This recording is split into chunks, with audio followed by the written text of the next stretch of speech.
Everyone welcome to my mini vlog. आयो हजुर सन्चै हुनुहुन्छ होला अनि म पनि एकदम ठिक छु। म मात्रै होइन हामी भन्नुपर्छ आज चाहिँ हाम्रो बुढाबुढी मिलेर कहाँ जाँदैछौँ त, आउनुहोस् हामीसँगै जाउँ है त। अनि के साथीहरू हामी जहाँ जाँदैछौँ नि हामीले चाहिँ टोटली हजुरलाई त्यहाँसम्मको भ्यू चाहिँ पक्कै पनि देखाउने कोसिस गर्दैछौँ। यो चाहिँ थाहा नै होला हजुरलाई, पक्कै पनि खेतबारीमा सबैको धानहरू हरियै भएको छ अनि आकाश धेरै दिनपछि पानी परेर छ्याक्क भएर खुलेको जस्तै राम्रो देखिएको छ साथीहरू। अनि म चाहिँ यो ग्रिन इन्भाइरोमेन्टमा एकदमै रमाउँदै हिँडिरहेको छु, फ्रेस भएको जस्तो महसुस भइरहेको छ मलाई चाहिँ। पक्कै पनि हजुरहरूलाई पनि यो भ्यू देख्दाखेरि चाहिँ हल्का रमाइलो खालको लाग्छ। चाहिँ घुम्न मात्रै नभएर कामको लागि पनि भनेर निस्केका थियौँ अनि त्यही मौकामा चाहिँ हल्का भ्यू चाहिँ हजुरलाई पनि देखाउने मौका मिल्यो साथीहरू। अनि त्यसपछि यो चाहिँ हाम्रो गाउँघरकै भिडियो हो होइन।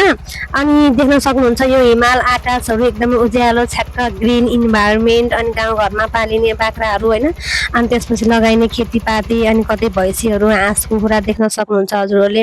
अनि हामी चाहिँ भित्री रोडबाट निस्किएर राजाबारी भन्ने गाउँमा पुग्छौँ, त्यहाँको चर्च पनि देख्न सक्नुहुन्छ हजुरहरूले। अनि खासै मेरो मोबाइल चाहिँ अलि हल्का राम्रो खालको छैन कि साथीहरू, हल्लिएर हेर्नु न अलि नराम्रो भएको छ। चाहिँ साथीहरू बुढाबुढी कुरा गर्दै र हजुरलाई भ्यू देखाउँदै हिँड्दै गर्दाखेरि चाहिँ हामी फाइनल्ली साथीहरू जहाँ हो भनेर गएको त्यहाँ चाहिँ हामी पुगिसकेका हौँ साथीहरू।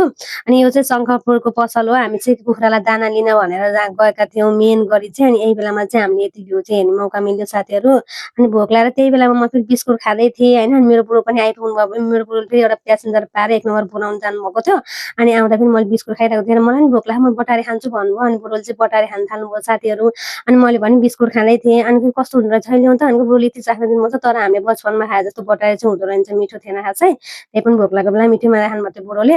अनि हामीले चाहिँ दाना साना डाग्रान डुक्नु थोरै लिएर अनि हामीले अटोमा चाहिँ लोड गर्न थाल्यौँ साथीहरू होइन। बुढोले चाहिँ थोरै दाना अब लियौँ, फेरि आइन्छ नि त आफ्नो छा जान्छ भनेर। अनि हामी चाहिँ दाना साना लिएर चट्ट लाएर शङ्खपुरको चौडा देख्न सक्नुहुन्छ।